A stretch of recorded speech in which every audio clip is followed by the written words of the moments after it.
on over.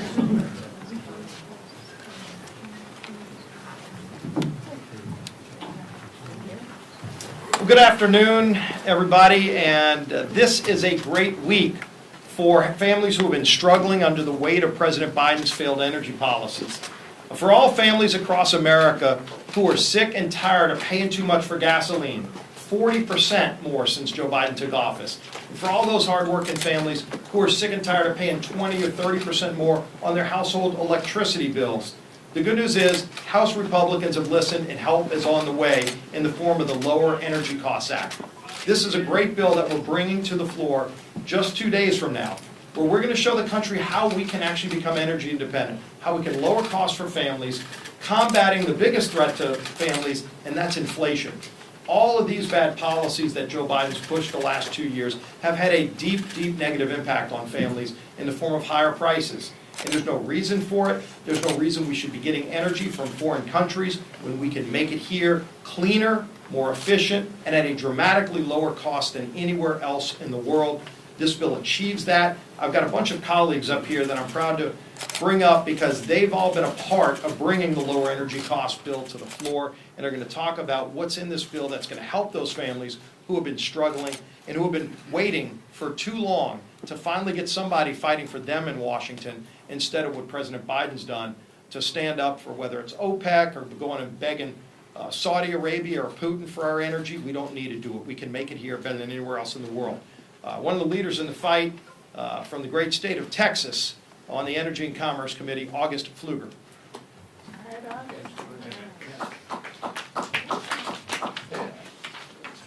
Well, thank you, Leader Scalise, for yours and Speaker McCarthy's faithful leadership in focusing our conference on energy security and how important it is for our country.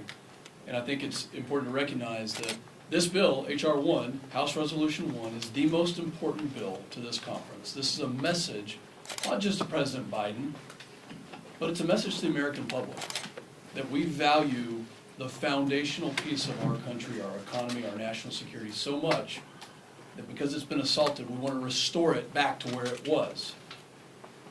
When we talk about oil and gas, we're actually talking about my constituents, the hardworking men of the Permian Basin, the heartbeat of America. And I'm here to defend them every single day. This week, we are delivering on our promises from the Commitment to America to return and restore American energy dominance.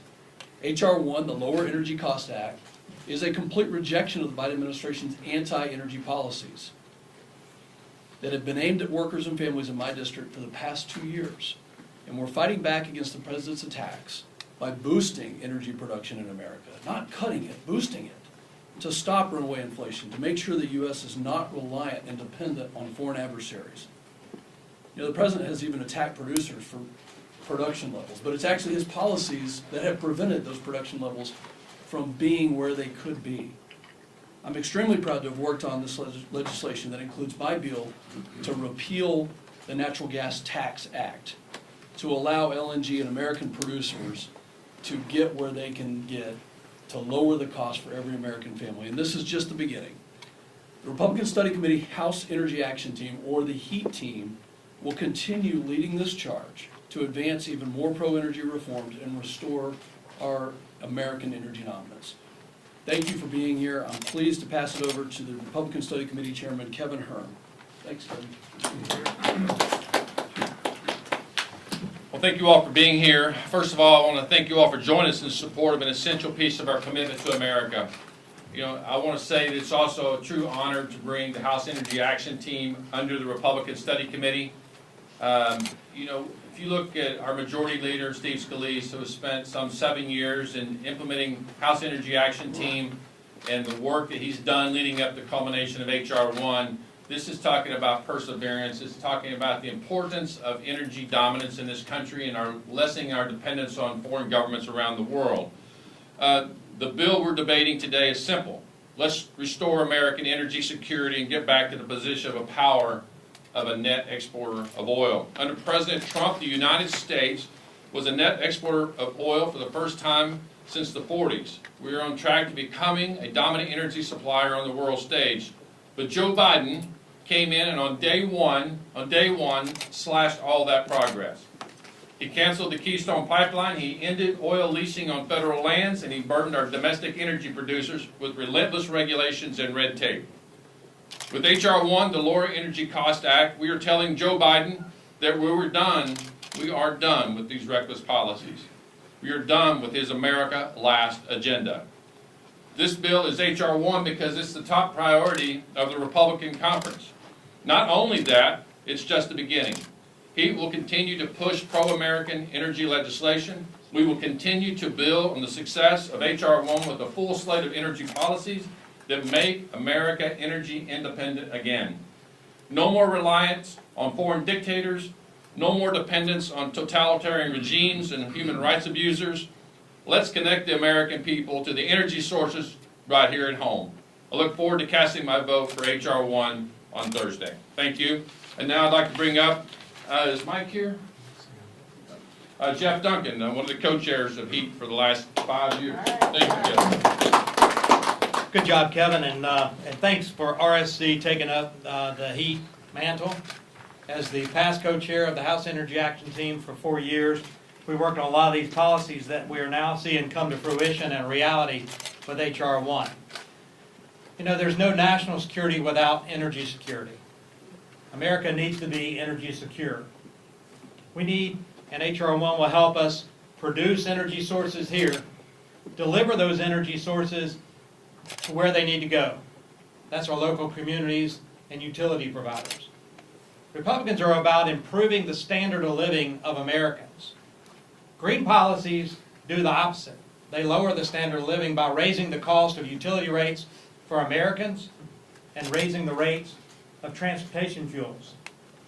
H.R. 1 is a step in the right direction to delivering on the promise that the Republicans made to the American people when we asked them to give us a governing majority, that we were going to approach your energy cost. We were going to do something about it proactively to lower the cost for American families. H.R. 1 does that. But it goes beyond that. It actually allows LNG export terminals to deliver cleaner burning U.S. produced natural gas to our friends and allies around the world, who currently in Europe are reliant on Vladimir Putin's energy oligarch to provide them energy. And when he turns that spigot off, you see Germany revert to coal-fired and wood burning to heat their homes and provide electricity. That's the wrong direction if you approach it from a climate standpoint. The U.S. has gotten to its levels of carbon emissions through cleaner burning, American-produced natural gas. So producing it here, delivering it where it needs to go, and helping Americans and our allies around the world improve their standard of living with American energy resources. That's what HEAT, that's what House Republicans, and that's what H.R. 1 focuses on doing. So I'm proud to support it. I'm glad it came through my subcommittee, through the Energy and Commerce Committee, and I look forward to seeing it pass the floor. Thank you. And now, my friend from Texas, fellow Texan, Jody Aaron. Well, I spend most of my time now obsessing over how we're going to restore fiscal sanity in this town, the people's capital, and to act responsibly in resourcing the people's government. And we're going to have to rein in the reckless spending to start with, to stop this inflation that is just punishing working families. But the other thing we're going to have to do, and it happened after World War II, and it's how our fathers and grandfathers put us back on good financial footing after the war. They grew the economy. You cannot pay people to not work and expect to grow the economy. You cannot tax American competitiveness and grow the economy. You cannot have a full-on, whole-of-government regulatory assault on the lifeblood of our economy and expect to grow. So I'm proud to be from the epicenter of energy production. And we have been blessed as a nation in economic competitiveness, our quality of life, and our national security. We couldn't maintain our global leadership without the roughnecks and roustabouts in West Texas. So let's rein in this unbridled spending. Let's reduce our debt and stave off one of the most unimaginable irreparable crisis and a debt crisis. And let's put pro-growth, pro-work, pro-energy policies in place, and let's unleash beast mode on this economy. And let's make sure that our children live in the land of opportunity. You know, this is a big part of it, and I'm grateful for Leader Scalise's leadership. And there's nobody better than August Pfluger, fighter pilot, and a guy that represents the capital of energy production in the Permian Basin. You won't find a more knowledgeable and more passionate person to lead the charge on the House Energy Action Team. So thanks for both of your leadership. God bless America. And now, my friend from Ohio, Bob Ladd. Thank you very much. And as the leader said, that we are paying the price in this country for the Biden administration war on energy. It hasn't been too long ago that I was at the grocery store. One of my constituents came up to me and said, "You know what? They've gotten they're on the payment plan, and they've been paying $100 a month for natural gas. They opened up the bill; it's going to be $160." And so this is affecting every American across the country, and this is what's happening in your own backyard.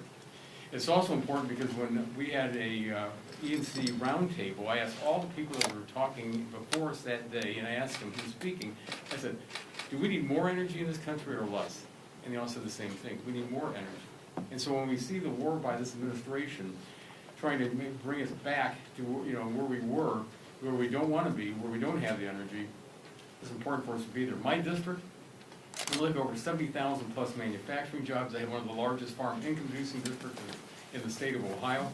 And it's important that we have all these things out there because, again, when our manufacturers and when our farmers are out there, especially the farmers coming up in the growing season, their costs are going to be up front.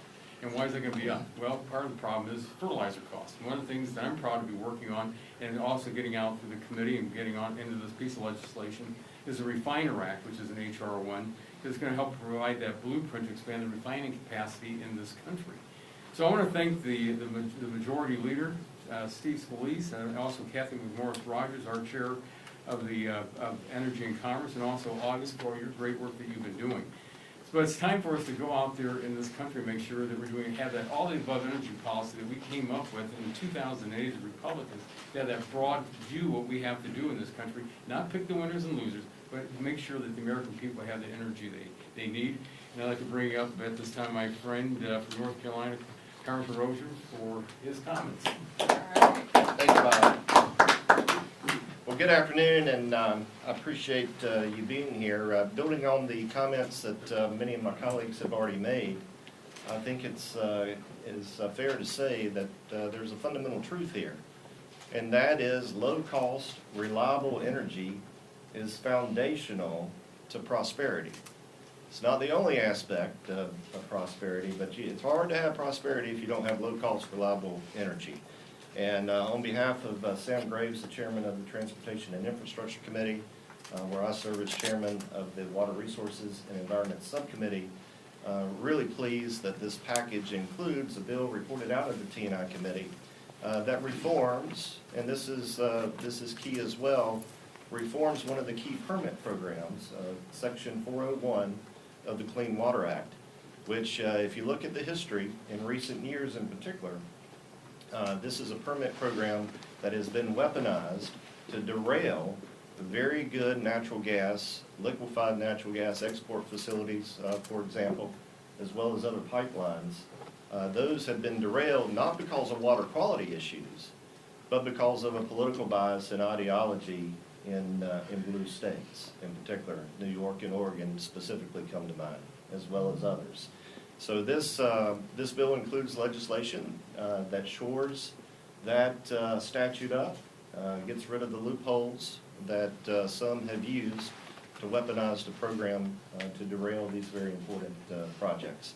And this is an incredibly important bill for the American people, for our national security, and also key and critical to helping to reduce inflation. With that, I'll turn it over to my friend and colleague, Mr. Stauber from Minnesota. Well, thank you very much. It's great to be joining you all today. I want to touch on the mining provisions of H.R. 1, which includes my Permit for Mining Needs Act. My district in northern Minnesota has 95% of America's nickel reserve, almost 90% of the cobalt, 75% of our platinum group metals, and over a third of our copper. All these minerals are needed for our energy security and mineral supply chains. It's unconscionable that a mining project in the district that I represent is on its 20th year of permitting and litigation. We have the resources and the workforce here in the United States. We just need to have the will to mine. Another mining project on its 10th year of permitting, and this administration pulled the leases for purely political reasons. Wouldn't even allow an EIS to go forward. It's in the Rainy River watershed. And in that same Rainy River watershed in Ontario, Canada, they permitted a gold mine and started mining for gold within 3 years. Whether it be mining oil and gas, wind or solar energy, we support all of the above and all of the best. But you can't have all of the above and all of the best without permitting reform. We also need permitting reform to build transmission lines, roads, bridges, and so much more.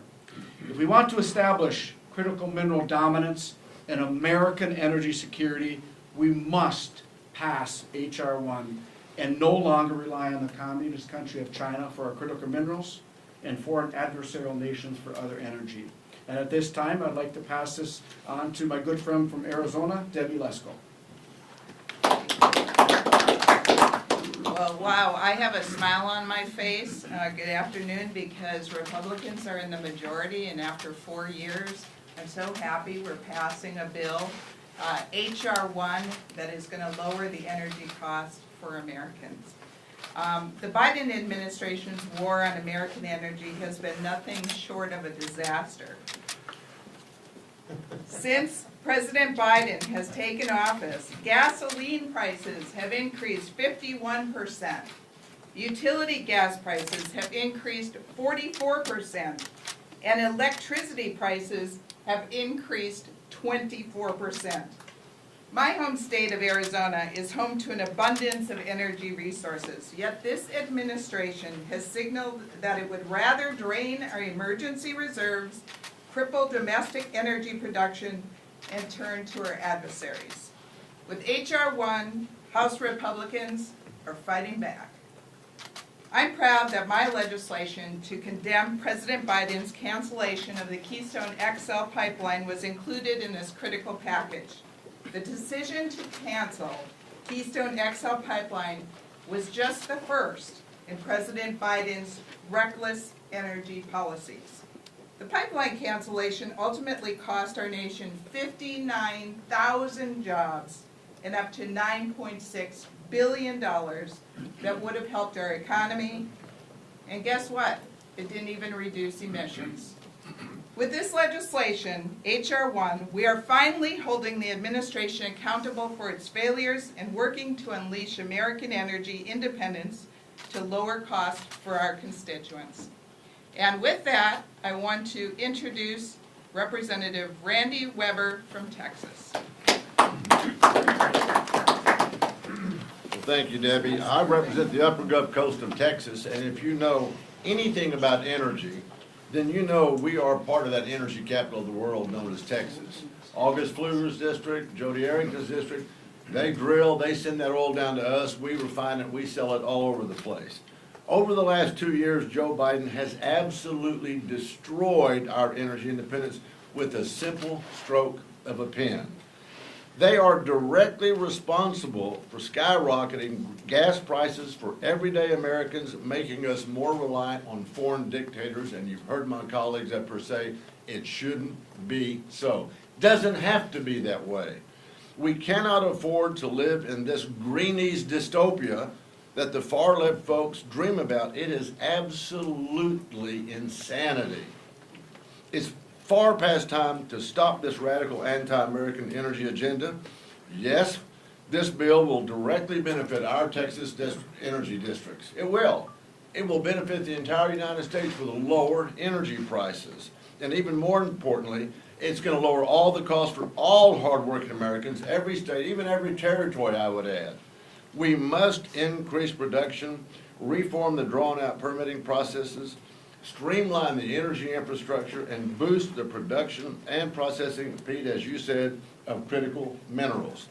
We produce energy cleaner, more efficiently, and cheaper than any other country in the world. You've heard that. We can do it as efficiently as anybody, more so, and help reduce greenhouse gas emissions. Folks, HR 1 helps get us back doing just that. And I will add this. If President Biden keeps on doing what he's doing, he won't have the energy to run for a second term. Good one. And worse than that, neither will America. HR 1's got to get passed. We're glad that we're on it. And let me just say, I'm glad to be here, and I introduce my good friend, Mr. Wahlberg. Thanks to the team, and I come from the auto capital of the world. It all began there. And those wonderful machines that get us around aren't built without energy. When I fly across my district that goes from Lake Michigan to Lake Erie, from the Illinois border to the Canadian border, I cross looking down, I cross two nuclear power plants. One sitting on Lake Michigan, one sitting on Lake Erie. I cross a huge coal-fired plant still on Lake Erie, putting out huge energy that makes a difference for all of us.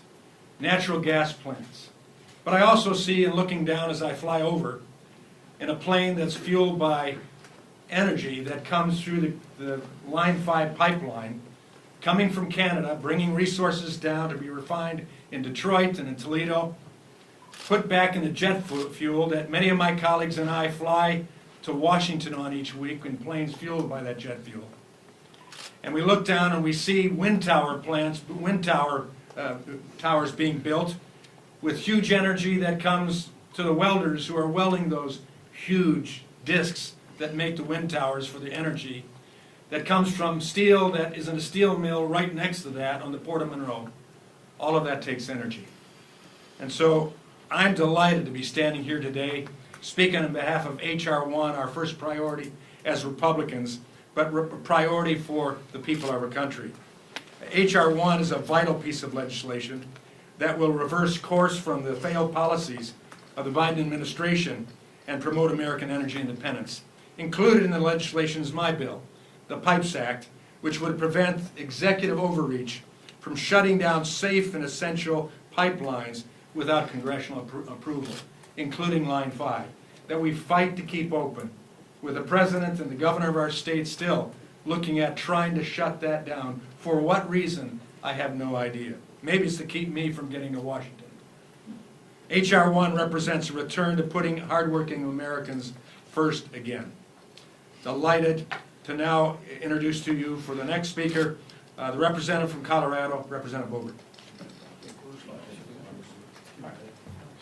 She's to go. We have to take a few questions. Yes, ma'am. It looks like you might get a few Democrat votes on this bill, but are you confident that you'll have every single Republican on board?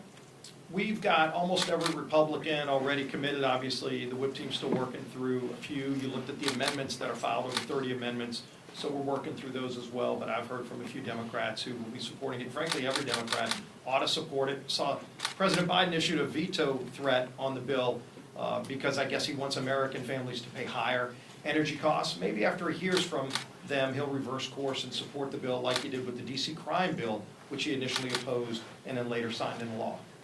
Yeah. Are there any of those amendments that you think could cause a significant number of Republicans to vote against this bill if No. they get through? No. So after passage, the Senate's unlikely to take it up for Senator Schumer. Is there any interest among leadership in putting some of the more bipartisan provisions in must-pass legislation like debt ceiling, government funding later on in the year? Well, I wouldn't buy the premise because just because Chuck Schumer wants New Yorkers to pay more for their energy, there are a lot of senators that are recognizing, especially those that are up on the ballot next year, that high energy costs are a huge burden on families all across America and especially in their states. You know, they're going to have to go home and hear from those constituents who are fed up with paying higher energy costs. And once they see, and look, we've got 2 days of full debate.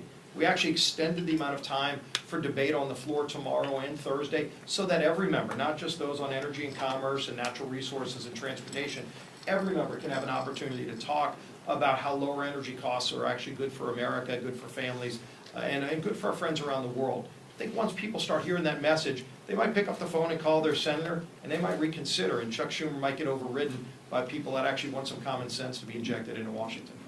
Yes, ma'am. Well, sort of following up on that question, though, just the reality is you need to get Schumer or at least 10 Democrats on board, or 11 actually. So how do you, so are you guys, but are you guys talking to Democrats about, in areas, Senate Democrats in areas about where there might be bipartisan support? Yeah, I've talked to a number of senators already, and I'm encouraged that a number of senators reached out to me once we filed this bill, when they saw just how much robust energy policy is included in this package. I've had a number of senators reach out saying they want to help push this bill in the Senate, so clearly they're talking to their colleagues. I hope they get enough Democrat senators to join in. I'm an optimist, and I think ultimately good policy makes for good politics. This bill's really good policy for American families who are struggling, and once it gets over to the Senate, it's going to have more momentum. And again, I go back to the DC crimes bill. When that bill came out of the House, a lot of people in the press were saying it was a partisan bill. The president was saying he was against it. And then when it passed, it had a number of Democrats that joined on. It got a lot of momentum because families saw, wait a minute, this is actually good to lower crime in D.C. And finally, a lot of Democrats in the Senate that initially were against it ultimately voted for it. So let's keep the process going. Let's talk to the country about it. We're doing our part, not just here. We're going back home and talking about how energy policy can actually help lower costs and lower inflation for families too. Last question. If you don't end up getting any Democratic support here in the House, how do you think that impacts going forward, whether it's bipartisan energy talks or debt ceiling talks? Yeah, we'll have some Democrats that vote for the bill on Thursday. So, And you how know, do you think ultimately, that I would like this to be part of a debt ceiling negotiation. Speaker McCarthy laid that out in his letter to the president this morning. He laid out a number of items that can actually get some real savings for families across America. So this is one item that will lower costs on families, it'll lower inflation, it'll generate more revenue to the federal government, it'll get real robust growth in our economy, just like some of the other items that Speaker McCarthy put in his letter to President Biden. But look, the burden is on President Biden right now. If you look at what he's trying to do in the debt ceiling, he's trying to run the clock out. And I think Joe Biden would be happy trying to delay and delay and delay until the midnight hour, trying to scare the country into some debt crisis. I don't think that's responsible, it's actually reckless, especially after what we've seen from this administration on their other bad policies that led to what we saw at Silicon Valley Bank and other problems. So we don't need more crises in this country, we need responsible leadership. It's about time that President Biden actually pick up the phone, call Speaker McCarthy and accept his offer to go sit down and talk. This would be one really good item to help get those talks further along. There are another number of other items that Speaker McCarthy put in his letter to the President today. We can solve this problem and a lot of others. Republicans aren't going to stop working. We're going to keep fighting for those families who've been left behind by Washington. And maybe, just maybe, if we keep pushing hard enough, we'll get some Democrats to join in as well and get these things done and get our country back on track. Thank you all. See you on the floor.